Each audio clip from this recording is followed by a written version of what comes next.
Welcome to the Missions Podcast, the show that explores your hard questions on missions, theology, and practice to help goers think and thinkers go. I'm Alex Kochman, Director of Communications and Media with ABWE, joined again in the studio by Scott Dunford, pastor of Redeemer Church in Fremont, California.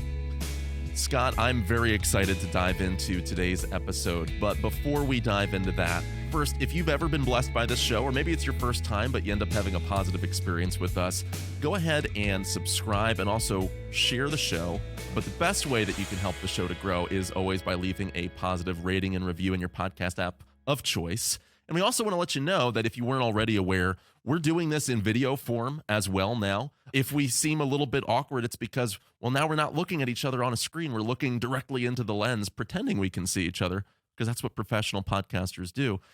And you can follow us on ABWE's YouTube channel as well, since the Missions Podcast is a ministry of ABWE. All right, with some of that housekeeping stuff out of the way, Scott, you're very excited about today's guest. You first put this on my radar. I'm excited about it as well. I had a conversation just the other week about how some of the points that this guest is making, I think, aren't made enough in our apologetic conversation. So can you set this up for us? Who are we talking to today?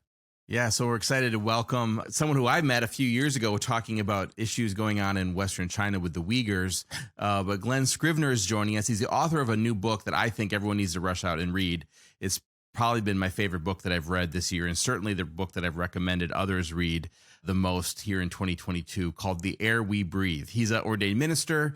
He's the director of Speak Life, which is very popular in Christian circles, especially in England and Australia. I've actually had friends from those places reach out to me about Glen, so check that out as well.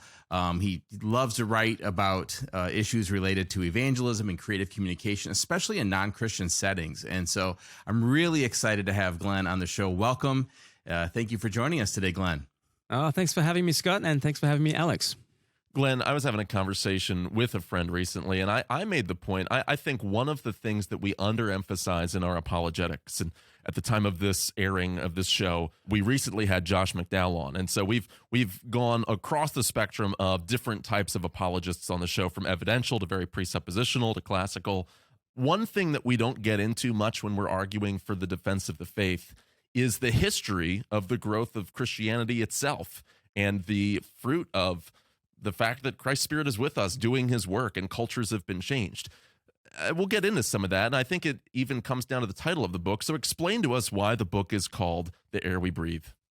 I grew up in Australia, and I guess I never really understood how sweetly Australian air smells until I left Australia and went to England when I was 15. And then coming back into Sydney, almost the first thing you notice is how sweet the air smells, because it's all mentholated by eucalyptus trees, millions and millions of eucalyptus trees. And it's basically like a cough mixture kind of carried upon the breeze. But you would never understand it. I never recognized just how sweetly the air smelled until I was taken out of that atmosphere into a different atmosphere. And really what I'm doing with the book is saying that the atmosphere that seems natural and obvious and universal to us, the atmosphere that is the air we breathe, has to do with moral intuitions and assumptions and gut instincts that we have about the way that life operates. And we tend to think that the sort of society that we are in and the kind of moral universe that we inhabit is obvious and natural and universal. And yet it is nothing of the sort. The sorts of values that we tend to hold, especially in the West, have come to us very distinctively through the Jesus Revolution, otherwise known as Christianity. And kind of the book takes us out of our ordinary assumptions about moral intuitions, takes us back to pre-Christian cultures, shows us some of the Greco-Roman world, and kind of buries our nose in an atmosphere that is very unfamiliar to us and does, I guess, a kind of a compare and contrast. And it says, look, on a whole range of values, I identify 7, the air we breathe is very different to non-Christian and pre-Christian cultures. So we happen to believe in equality, compassion, consent, enlightenment, science, freedom, and progress.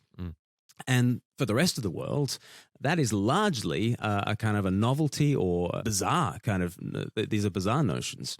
And so what I want to do in the book is sort of take us out of the atmosphere that we're in, help us to breathe some different air, and then bring us back to our atmosphere and just say, where did these ideas come from? And I think the conclusion of a whole bunch of historians, whether Christian or not, is that it is Jesus Christ and his revolution that really infuses the air that we breathe. Mm-hmm. Well, I'm excited to unpack that more as we go down the road in this interview, because there's so many of those questions that I think are really pressing in today's culture. But I couldn't help but reading it, and as I'm reading it, some of the other concerns and questions coming through my mind were specifically questions that are kind of lobbed toward Western missionaries of saying, well, this is just Western cultural imperialism, and you're just impressing your values, which are so, you think are so perfect onto the rest of the world. And yet, I've lived in Asia. I've seen the fact that there are totally different values in other places that are not as influenced by Christianity. For instance, I went into certain issues naively thinking that everyone thinks it's a good idea to help people less fortunate than you. And only to realize, actually, no, there's a whole set of values that says it is not good to help those less fortunate than you, that giving to the poor actually is just robbing from your children.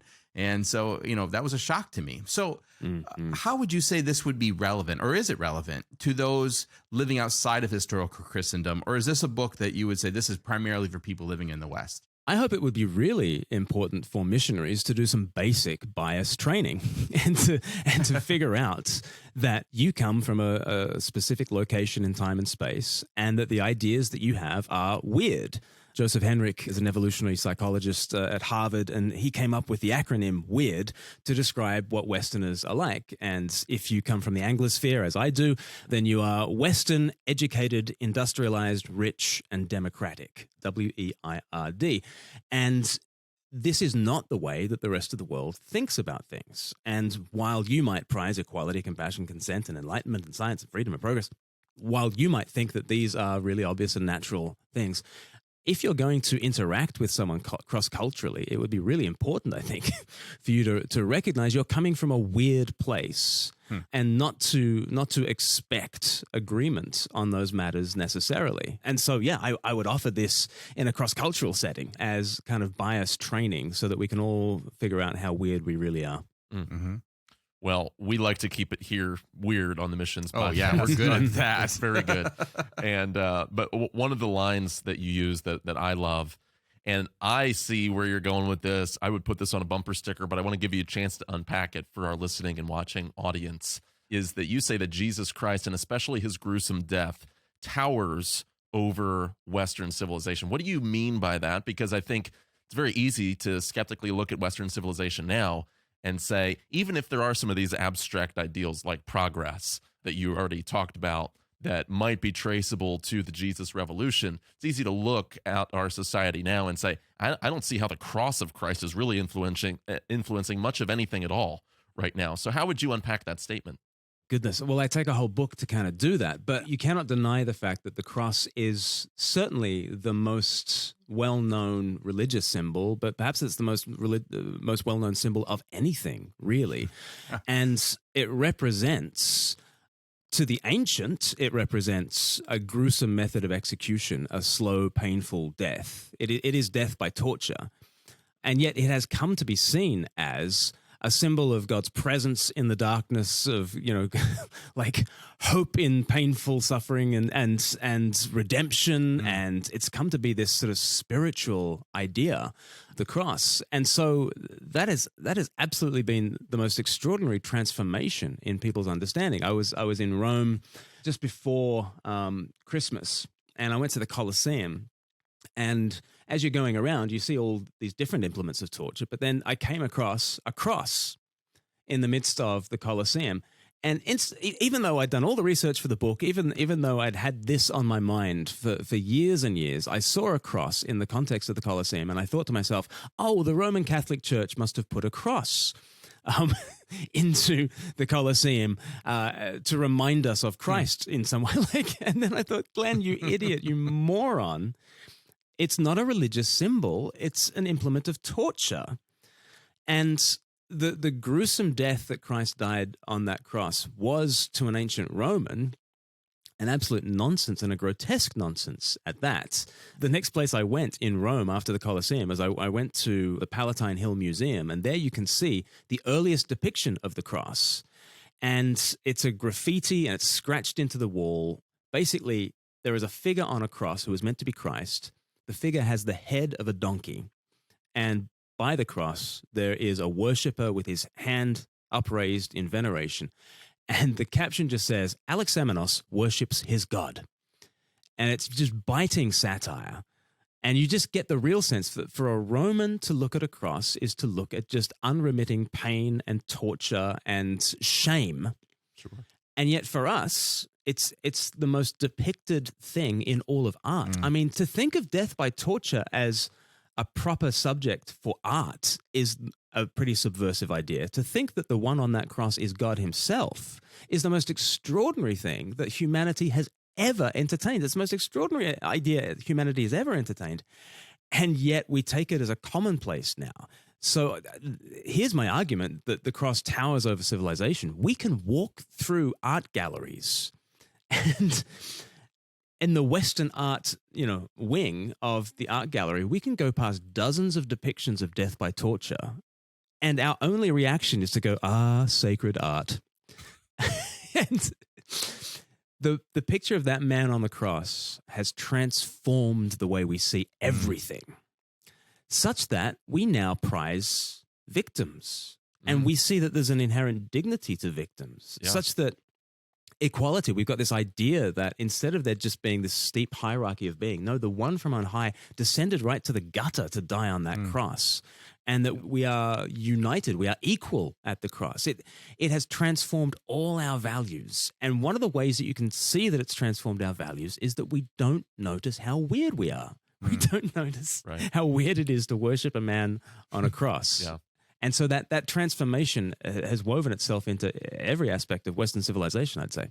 I'll let you cut in, Scott, but you're absolutely right. I just want to bring up one thing that you said. It's to the point where we now prize victim status, even to the point of idolizing it, right? You talk about right now, any identifiable victim group, there's a political agenda that can be caught up in that. And sometimes we kind of attack the superficial, aspects of those arguments. And I think we need to go beneath the surface in our culture in the West in particular and say, hey, why in our psyche do we even value the idea of someone being victimized, oppressed, mistreated? Where does that come from? Because if you trace that back, that takes us to Christ. Go ahead, Scott.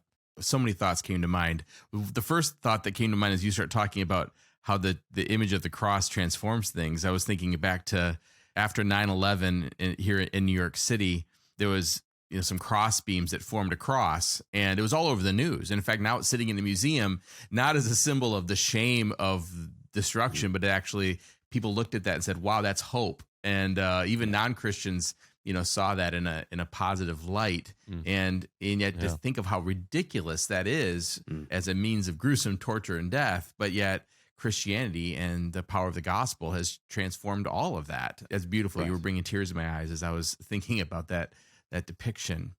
Yeah. Well, and the stories that we tell, such that after the terror, after the horror, after the worst thing that it is possible to happen, there is hope.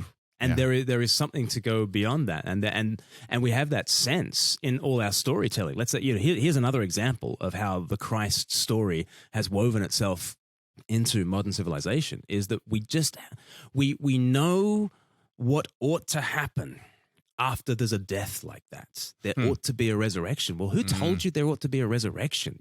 I had to take my kids to the movies the other day, and we watched Sonic 2, which is not the film that I would have chosen if I didn't have a 4-year-old and a 7-year-old.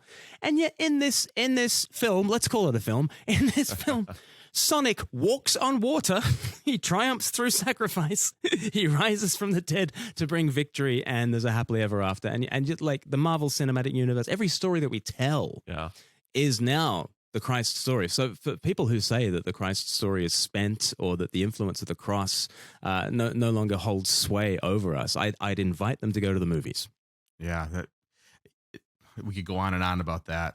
In the book, check out the book 'cause it goes into a lot of detail, especially on things like slavery, for instance. And I loved how you brought out, even how the pagan ancients, they didn't wrestle with slavery at all. Like, of course, they deserve to be slaves. They're inferior. They're inferior. And how even though Christianity has a mixed story, especially in later days with slavery, the whole critique of slavery comes out of the fact of Christianity and the inherent human dignity that's God given that was not possible to critique before Christianity.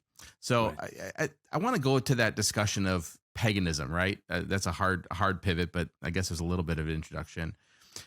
It seems like in the West, and I'm from northern Wisconsin. A lot of my ancestors, are Scandinavian or German, and certainly there's a resurgence even in my own family of an interest in those kind of things in their history. I've got an uncle that considers himself, a Norse pagan, which is absolutely ridiculous. But, you watch these modern depictions, of the shows. And I've done a little bit of a research to realize that they're sanitizing all of their religious practices. Right. And yet media is portraying paganism as a positive light and Christianity almost exclusively in a negative light. So how would Christian ideals, you talk about this in your book, have been perceived by those pagan cultures, the surrounding cultures of Jesus' day? Well, where are the Vikings now? Well, they're Lutherans now, largely. What happened to the Vikings? Yep. They were converted. Isn't it?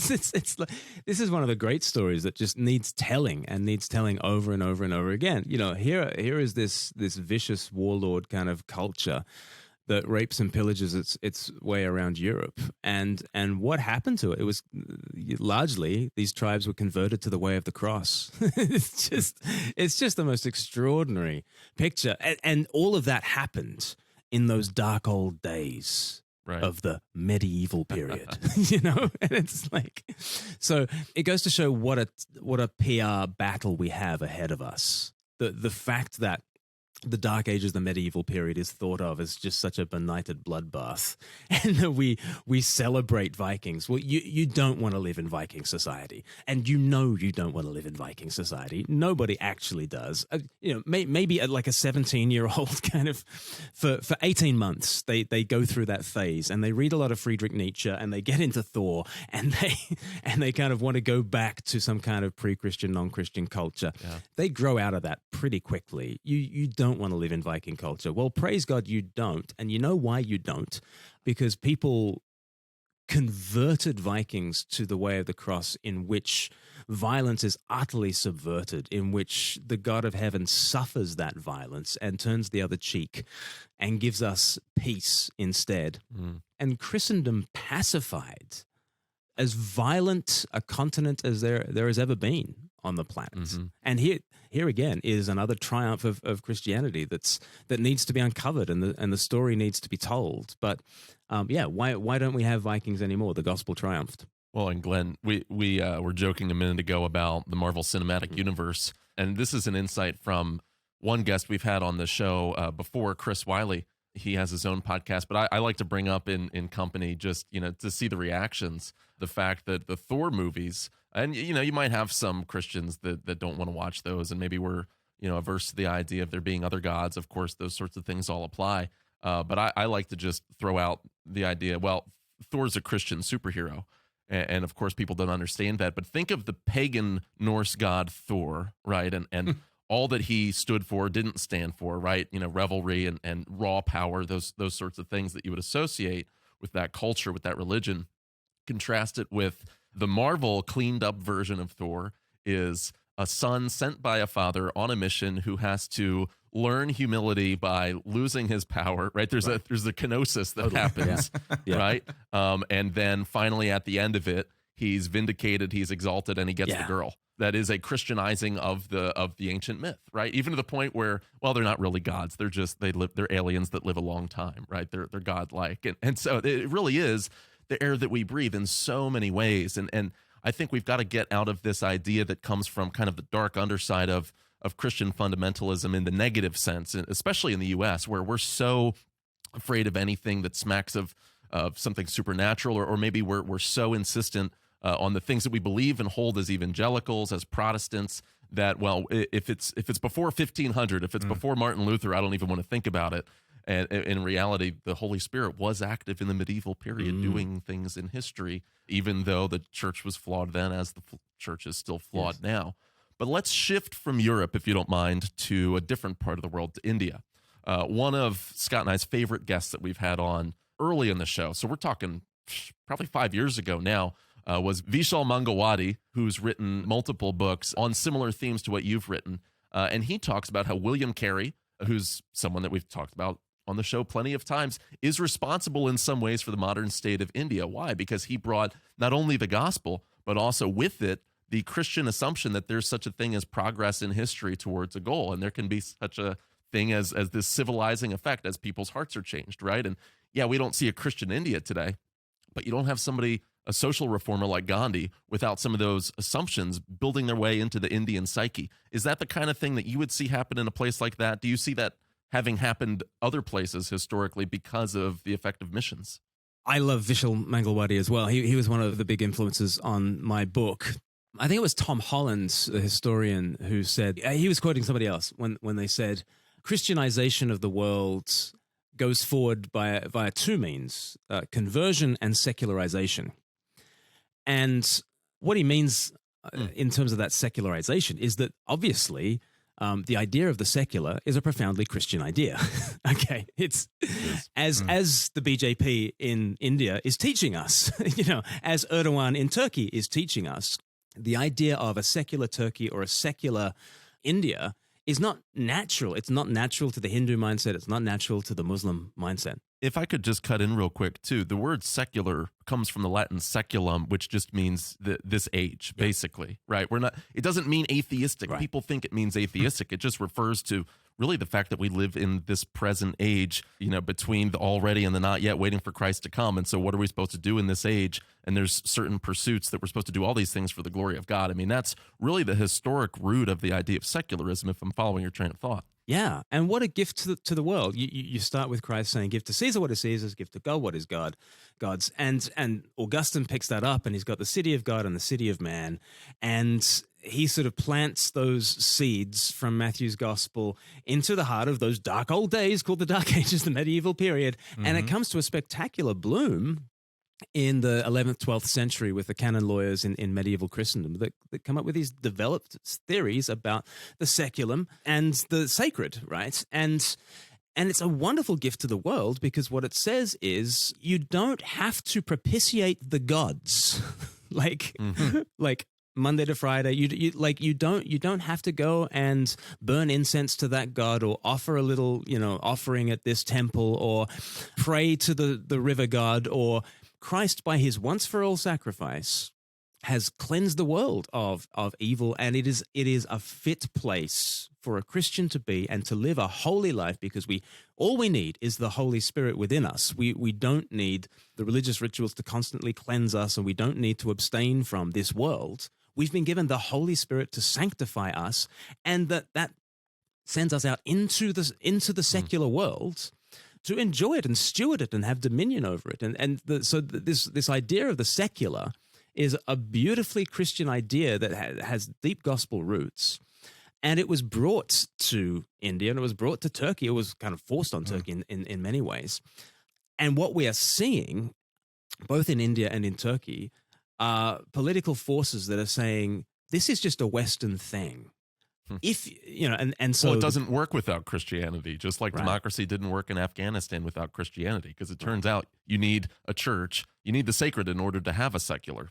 I think that's right. And we're seeing the truth of the beauty of the gift of the secular in photo negative when you see something like the BJP basically saying, if you're going to be Indian, you must be Hindu. And of course that was the case, because as the British Raj kind of moved into India, they had to tell those, inhabitants of Hindustan that they had a religion. Because they were like, a what? Yeah. What's a religion? Yeah. A religion is a Christian idea. The secular is a Christian idea. We spoke about paganism. Paganism, again, is a Christian idea. The secular is a Christian idea. Religion is a Christian idea. And everyone. Oh, to be an atheist, to use these terms and not borrow capital from the Christian worldview. You can't. You can't do it. No, you absolutely can't. And that, again, is really helpful about bringing us out of our Western assumptions and, putting us in a different atmosphere, breathing different kinds of air. And you see how peculiar we are. And we see what a peculiar revolution the Christian revolution is. When you understand that if you were in 1700 living around the River Ganges, like, you didn't think of yourself as having a religion or of needing a secular ruler over you. Of course, you had priests and temples and holy places and that kind of thing, but that was just woven into the warp and woof of life.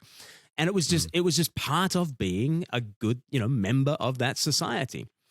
And in modern terms, the BJP is kind of saying, well, yeah, that is what it is to be an Indian, is to be a member of, Hindustan. You're a Hindu, of course. And if you're not, if you're a Muslim or if you're a Christian or another religious minority, then look out. And I think we're starting to see what a beautiful gift the secular is as it's being taken away from different places.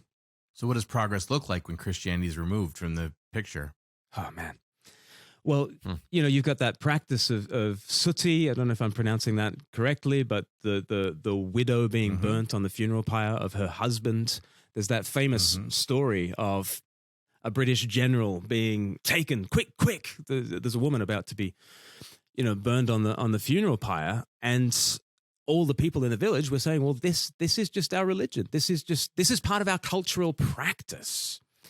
And famously, the British general says, well, in our culture, anyone who burns alive a woman gets hung. So why don't we both act according to our cultural practices?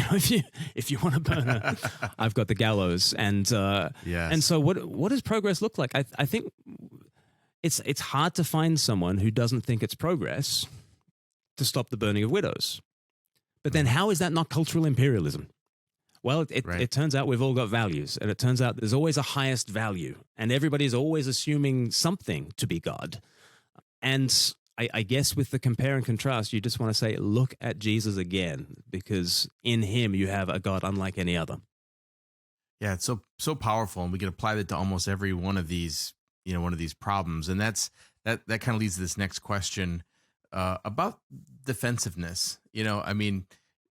The Bay Area, I feel, is pretty similar to London, in the sense that it's very post-Christian, but then also not just post-Christian, but also influenced by huge influxes of immigrants from non-Christian parts of the world. So we've got large Afghan community, we've got a very large Pakistani community, we have a large Hindu community, we've got a lot of Chinese immigrants, and just people from all over the world that have never been Christian before. And so there's a defensiveness, there may be a feeling of Christianity being on its heels. My kids in school will often be the only Christian in their classes. So should Christians be on the defensive about Christianity, especially in light of all the scandals that come out? It seems like every week we see a scandal or negative episodes in history. You talk about the Crusades, or you talk about slavery, particularly in England and America, or do even those events point somehow to the truth of Christ? Yeah, so whatever critiques are thrown at the church, it's so interesting to think by what standard are the critiques being made. I mentioned the 7 values in my book: equality, compassion, consent, enlightenment, science, freedom, and progress. I think one way that you see that those are ultimate values is just by reversing them. What do you say of something that is unequal? What do you say of something that is not compassionate but cruel, not consensual but coercive, not enlightened but unenlightened, not scientific but anti-science, not about freedom but about restriction, not about progress but about being regressive? If something is unequal, cruel, coercive, unenlightened, anti-science, restrictive, and regressive, that's the worst. Why is that the worst? Only because those values are the best. Well, where do those values come from? They come from Christianity. But isn't it ironic that when you talk about something that is unenlightened and unequal and cruel and coercive and regressive, the number one thing people sort of apply those epithets to is Christianity? What's going on? Well, I guess we are children of the revolution, and children always mock their parents. They always do. You look back at the photographs of your parents when they met, and you say, were those haircuts ever in fashion? What were you thinking? And more seriously, you look back at the failures of your forebears and you ask yourself, could they ever have lived like that? But whenever you're bringing critique, you're always using a standard. And so, okay, let's take the Crusades that you just mentioned. I go into the Crusades a little bit in the book. What do you call the Crusades when done under any other standard, under any other banner? If you are fighting to reclaim Jerusalem from those who invaded it, after 450 years of occupation by the Muslim armies, the Christians went to boot the Muslim armies out of Jerusalem. Now, I actually think the Crusades were unconscionable in their prosecution. How they went about it. I mean, there were practiced pogroms on Jewish communities on the way to Jerusalem. There was unconscionable evil in the butchering of other Christians on the way. Yeah, butchering other Christians on the way. Yeah. And of course, the whole time, the reason why we call them crusaders is it's sort of Latin for cross bearer. They are those who take up their cross. And so the perversity of the Crusades is that they take something that is a symbol of dying for your enemy, and they take it to mean killing your enemy. And of course, that is an inversion of the meaning of the cross. And it is grotesque. It is abhorrent. It is unconscionable to wage the Crusades under the banner of the cross. But if you wage that same campaign under the banner of a Muhammad or an Alexander the Great or Julius Caesar, what do you call such a campaign? You call it business as usual. And so once again, the purpose is not to say, the Crusades weren't that bad actually. The purpose is to say, yeah, they were really bad, but by what standard were they bad? And why do we think that we should love our enemies, pray for those who persecute us? Why do we think that we should put away the sword because those who live by the sword will die by the sword? Where do we get these ideas from? And at that stage, you want to own the critique of the church. You want to join forces with the person making the critique of the church. Right. You want to stand shoulder to shoulder with them. And you might even want to say, it's even worse than you think. Let me point out this evil, this evil, and this evil. But as we're pointing out these evils, we are basically, by pointing out the evil, we're in an inverse way pointing out what is good. And we know that we should progress our aims, not by violence, but by persuasion and all these sorts of things. So my tactic always through the book is to raise these objections to Christianity, to strengthen them at times, but then to say, by what standard are we making these judgments? And I think even the critics of Christianity are using very Christian standards. Glenn, there's so much there that could be unpacked, endlessly, right? I mean, there's 2,000 years of post-Christ Western history that could be referred to, and we've gotten into a lot of that. Now, we don't want to judge an apologetic methodology by practical, measurable things in the immediate short term. That's not what we're seeking to do. We want to be faithful to Christ above all else. But I am curious, as you take this message to secularists in the West, or even see people in a non-Christianized culture interacting with this type of thinking, have you seen some of the scales fall off? Or have you seen a lot of, well, that's interesting, but no, really, Christianity is repressive, and my view of progress or my view of equality is the correct view? What has been your experience? What can people expect in their own interactions as they study more and then try and take this into the marketplace? I think a number of different things. One is it has so moved the conversation on from the new atheist blip that we had. We thought that the new atheist blip was forever. But I think we're noticing now that the values that we hold are not derivable scientifically, actually. That we orient our lives according to a whole bunch of presuppositions, assumptions, moral intuitions that cannot be demonstrated scientifically, or it's not the punchline to a philosophical argument. It's that they are gut instincts that we have. And I think on an intellectual basis, there's very little pushback to the idea, and I don't think there can be much pushback to the idea that these gut instincts have come from Christianity. And I think a number of different secular authors as well as Christians are continuing to point this out. So it's becoming so much easier for me to convince my secular friends that they have faith, that they are people whose lives are oriented by higher ideals that cannot be justified scientifically, mathematically, logically. My friends used to say to me that they could never be people of faith, and they are not people of faith. But far more, they are saying to me, okay, I do have faith in compassion and equality and consent and these things. And it's a privilege to be able to introduce where those ideas come from. And my hope is that as they pull at those threads, they come to see the person who embodies those values. Because the other thing I'm able to point out apologetically is just what happens in a society when those values are made ultimate. And when values are made ultimate, it becomes incredibly judgmental. And far from us becoming a much more licentious culture in walking away from organized religion, we've become incredibly preachy, haven't we? We're not permissive, we're preachy now. Yes. And people are noticing that, because when you don't have, when it's not Christ who is your highest ideal, but rather values, well, you can only fail values. Values can only judge you. If you want forgiveness, you need a person. Only a person can forgive you. You need the living Christ who embodies those values and forgives you when you fail them. And I'm seeing that as being incredibly fruitful. I think we've got generations of people who are just so afraid of being canceled, so afraid of just saying the wrong thing, of holding the wrong views. The idea of mercy, compassion, the idea of forgiveness is just so refreshing for people to hear of. And I think at an intellectual level, we're seeing lots of people take incredibly interesting journeys, certainly towards church going, whether they end up, fully fledged, signed up believers in the Lord Jesus, we will see. But the kind of the path from a Tom Holland into church is actually a very short one, and I've seen many people take that path. So yeah, it's hopeful, I think. That's great. Well, how can people find out more about you, your other books, connect with Speak Life? How can people get more of the things you've done, and where can they find your book? Sure. You can catch up with me on Twitter at Glen Scrivener, Glen with a single N, and you can catch up with Speak Life, speaklife.org.uk. Very good. Thank you, Glen. I encourage people to check out the book, follow him on Twitter, follow the ministry as well, because we think that there's a lot here. I mean, just read old books, read this book, but expose yourself to these ideas. We live in a, dare I say, Christian world.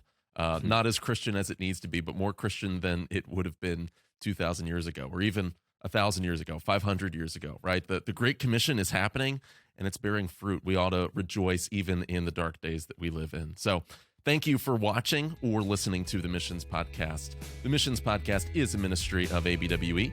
To get more from ABWE, go to abwe.org and get more of this show at missionspodcast.com.